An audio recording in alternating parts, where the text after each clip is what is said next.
আসসালামু আলাইকুম। আজকের টিউটোরিয়ালে আমরা আলোচনা করব অ্যাপিয়ারেন্স নিয়ে।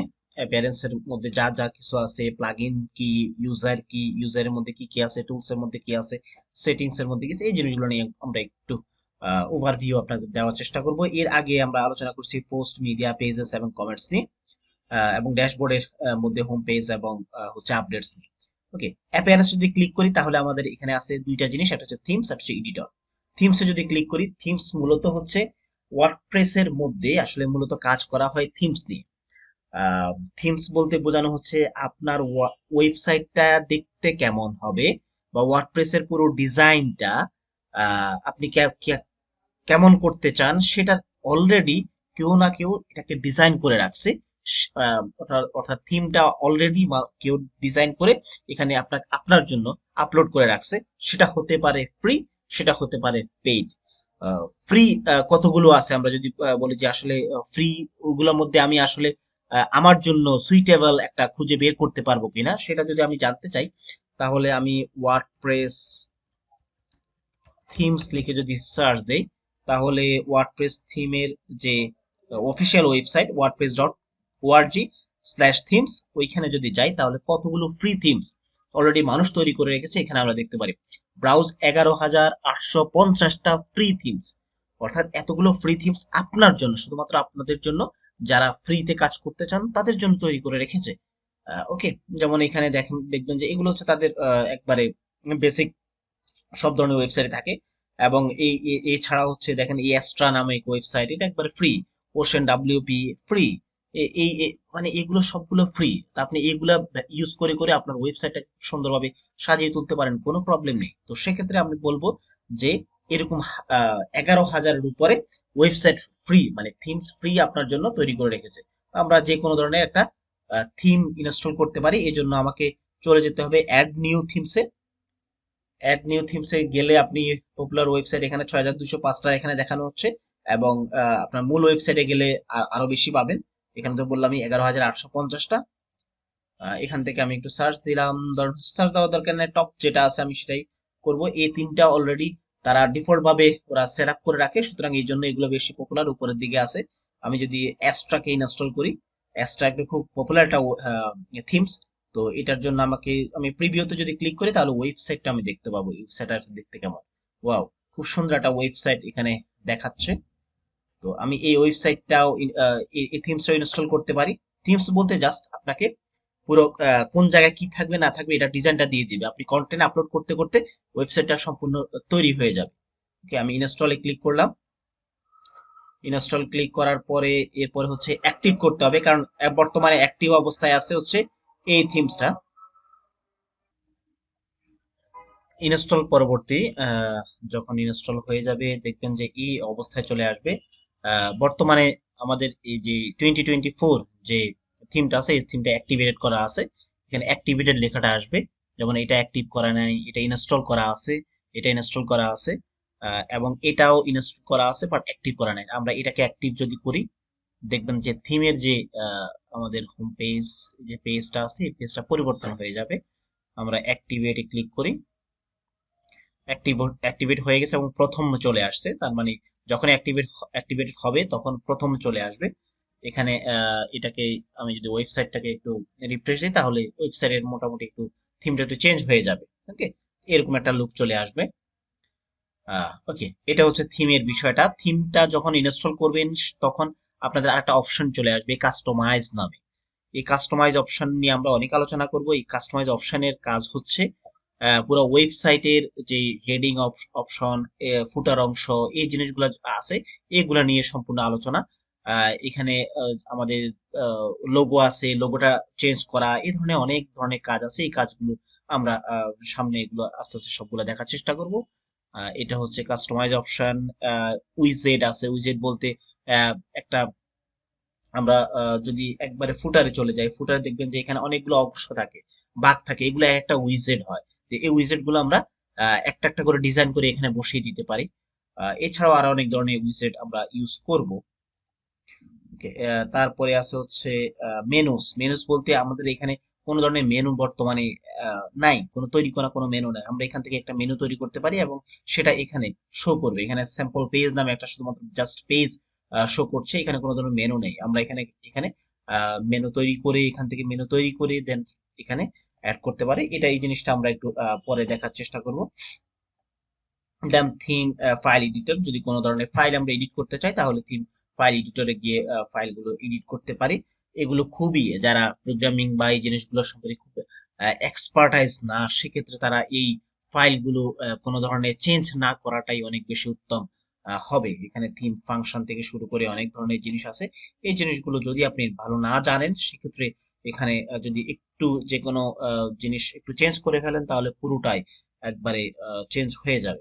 তো এই জিনিসটা আমার মনে হয় আহ, কোনো ধরনের চেঞ্জ না করাটাই সবচেয়ে উত্তম।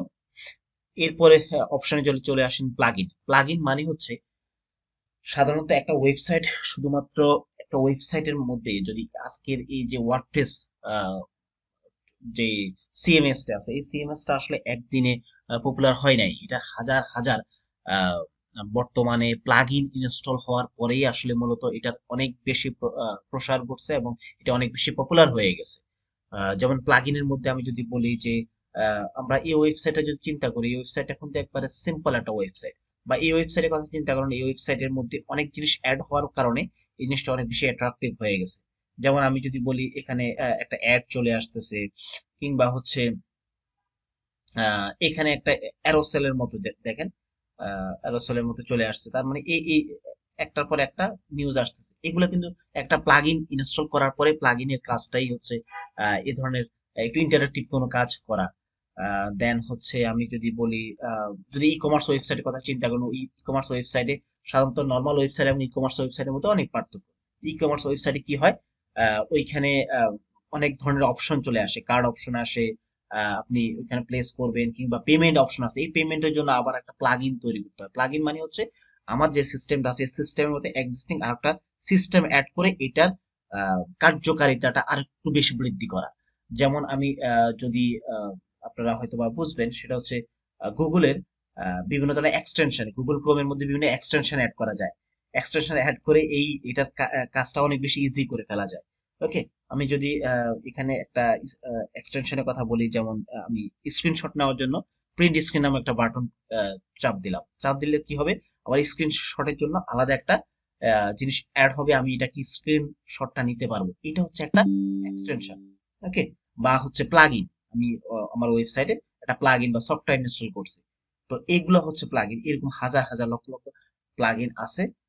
যদি ফ্রি প্লাগইনও বলি তাহলে আমরা ওয়ার্ডপ্রেস প্লাগইন যদি লিখি, প্লাগইন লেখাটা বলেছে, ওকে, তাহলে এখানে দেখতে পাবো প্রায় 59,668টি প্লাগইন, ফ্রি প্লাগইন আছে।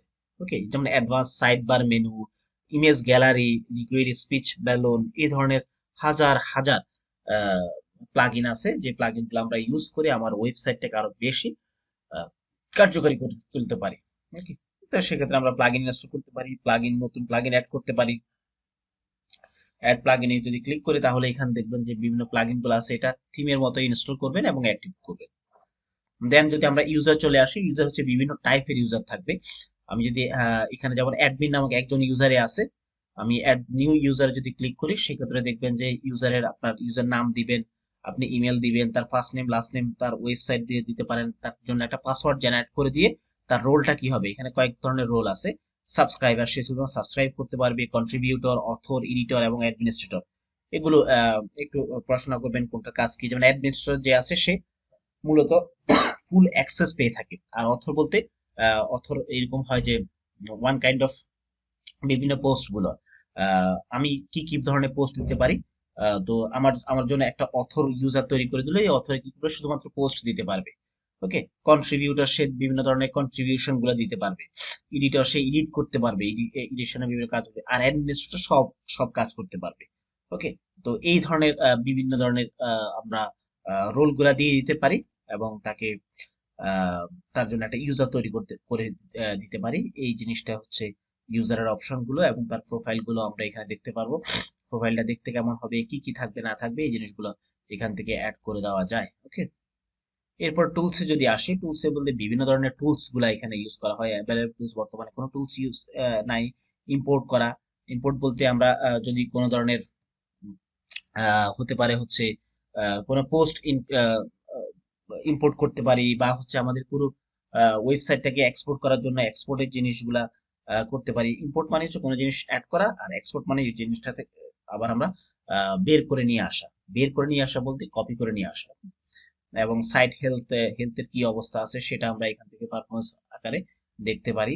দেন হচ্ছে এক্সপোর্ট পার্সোনাল ডাটাগুলো আমরা এখান থেকে এক্সপোর্ট করতে পারি এবং ইরেজ করতে পারি। ইরেজ বলতে বোঝানো হচ্ছে ডাটাগুলো সম্পূর্ণ মুছে ফেলা।